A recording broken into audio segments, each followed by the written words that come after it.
3 fois par année, tous les hommes d'entre vous se représenteront devant l'Éternel ton Dieu, dans le lieu qu'il choisira, à la fête des pains, sans levain, à la fête des semaines, à la fête des tabernacles. On ne paraîtra point devant l'Éternel les mains vides. Deutéronome 16:16.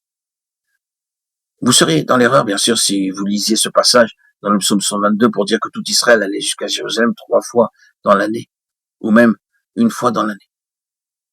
Pour commencer, ils ne pouvaient pas tous aller à Jérusalem. Ils ne pouvaient pas tous loger à Jérusalem, mais ils y montaient sur la base de la représentativité. Tous les mâles y allaient 3 fois par an. Tout Israël représentativement y montait. Mon propos, maintenant, c'est justement de voir qu'ils étaient un groupe représentatif dans Sion, représentatif dans le domaine du témoignage. Est-ce que je peux rendre cela plus explicite?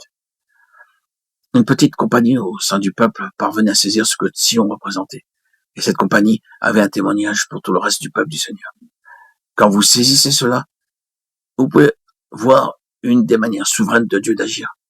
Je me demande si vous avez pensé au cours des choses dans le Nouveau Testament. Si vous commencez par le jour de la Pentecôte et la période qui suivit, peu importe la durée, les choses étaient réellement dans leur plénitude et très satisfaisantes pour le Seigneur. Il avait sa pensée très largement exprimée lors de ses premiers jours, ou ses mois, et cela peut même avoir duré pendant quelques années. Mais ensuite, les choses ont commencé à changer. Vous percevez une baisse spirituelle, la norme se relâche car le mélange s'introduit. Et je trouve alors nécessaire de corriger bon nombre de choses qui sont erronées dans l'Église. Les choses ne sont plus comme elles devraient être. Il apparaît même que ce processus allait en se développant. Mais qu'est-ce que le Seigneur fit à l'égard de tout cela?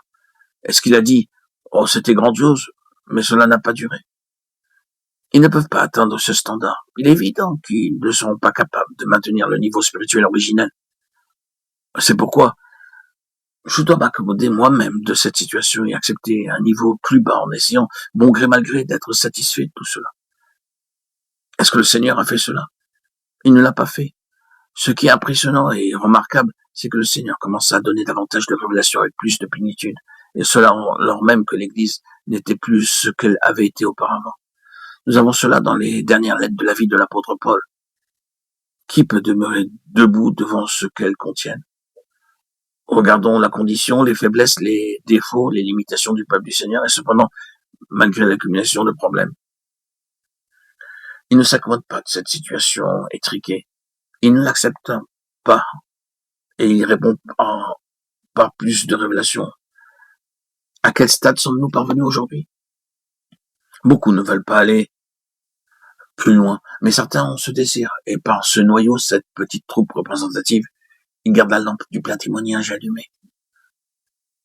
Même quand les ombres rampent dans l'église, il entretiendra un plein témoignage, même si cela doit être seulement par quelques-uns. C'est ce que vous avez dans les premiers chapitres du livre de l'Apocalypse. L'église, dans son ensemble, était loin d'être ce qu'elle avait été au commencement, et loin de ce que Dieu lui avait destiné et révélé comme étant sa pensée. Mais il ne l'excuse pas, ne s'accommode pas, et ne l'accepte pas. Il présente de nouveau la pleine révélation et réitère son appel à cette compagnie parmi les églises. Pourquoi Dieu réagit-il ainsi? Pour un témoignage envers Israël. Le témoignage de caractère représentatif pour tout Israël. Ah, frères et sœurs, chers amis, bien-aimés, puissions-nous saisir cela.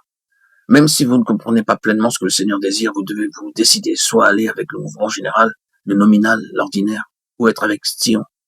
C'est le point sur lequel nous devons peut-être insister le plus avant de terminer. Mais la chose essentielle, c'est que Dieu recherche ce que Sion signifie. C'est-à-dire une compagnie représentative qui a un témoignage plus plein pour tout Israël et qui sera dans l'expérience de ces choses en faveur des autres.